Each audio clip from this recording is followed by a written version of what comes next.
Imagine that your child has to do their homework in the dark.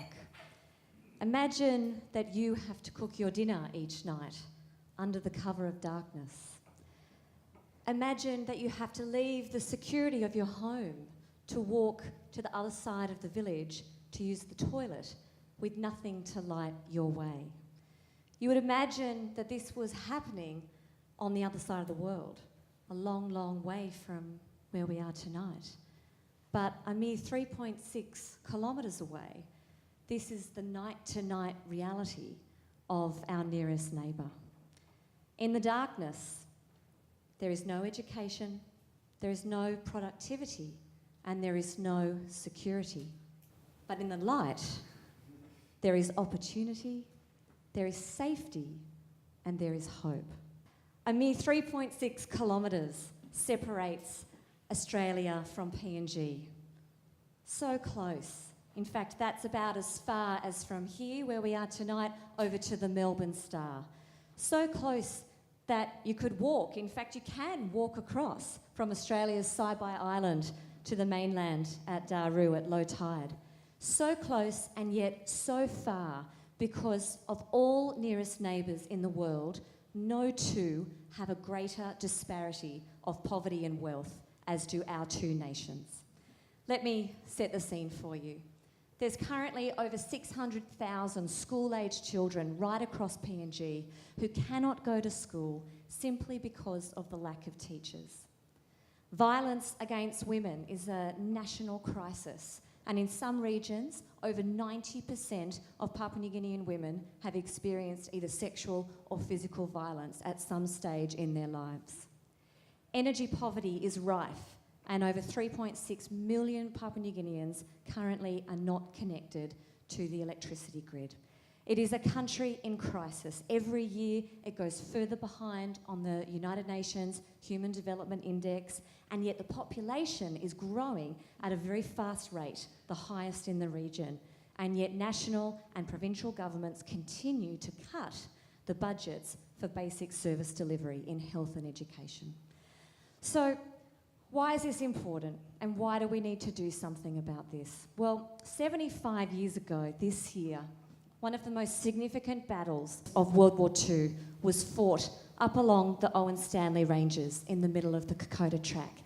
And young men of the likes of Peter Holloway, who was born and raised just 3 hours west of here, signed up to the call of duty and joined the now infamous 39th Militia Battalion. And Peter and his comrades held at bay a Japanese force fighting against all the odds and against human limitation. And many agree that these were the battles that saved Australia, and everyone agrees that if it were not for the role of the beloved Fuzzy Wuzzy Angels in that campaign, the outcome would have been very different. The Kokoda Track Foundation exists to improve the lives and the futures of the people of PNG by educating children, by building healthy communities, and by empowering women to lift themselves out of poverty. Let me introduce you to Emily. Emily is a dear friend of mine. She's my daughter's namesake. I have a little Emily myself. Emily is a subsistence farmer in Cocoa. She's raising her 6 grandchildren. She relies on kerosene as her source of lighting. And 2 years ago, KTF invested in Emily, and we worked with her to establish a women's group in her community. And we provided this group with startup capital in the form of solar lights. We provided them with training and ongoing capacity development for them to establish successful small solar shops. And within 12 months, Emily and these committed women turned these shops into profitable, sustainable enterprises, which were able to continue with KTF able to withdraw. Emily's standing in the community increased. She was invited to join the board of a landowner company, the first female in Cocoa to hold such a role. And now she has solar energy that she can rely on instead of having to spend her precious income on dangerous and expensive kerosene.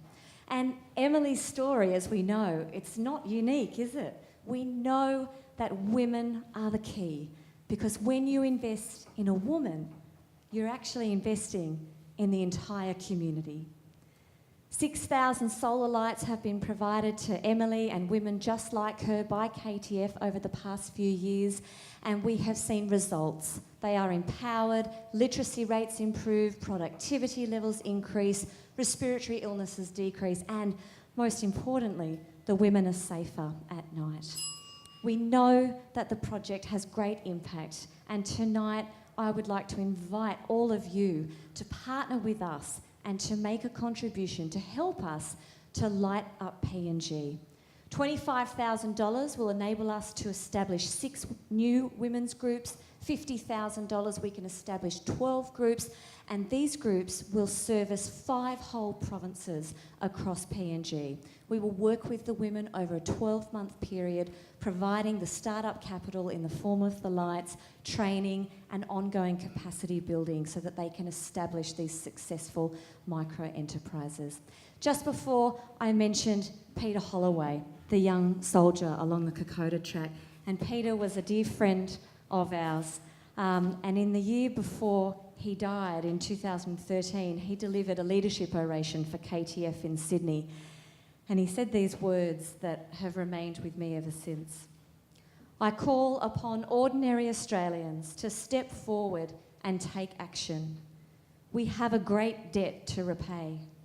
Just as ordinary soldiers showed leadership, so must ordinary Australians do so today.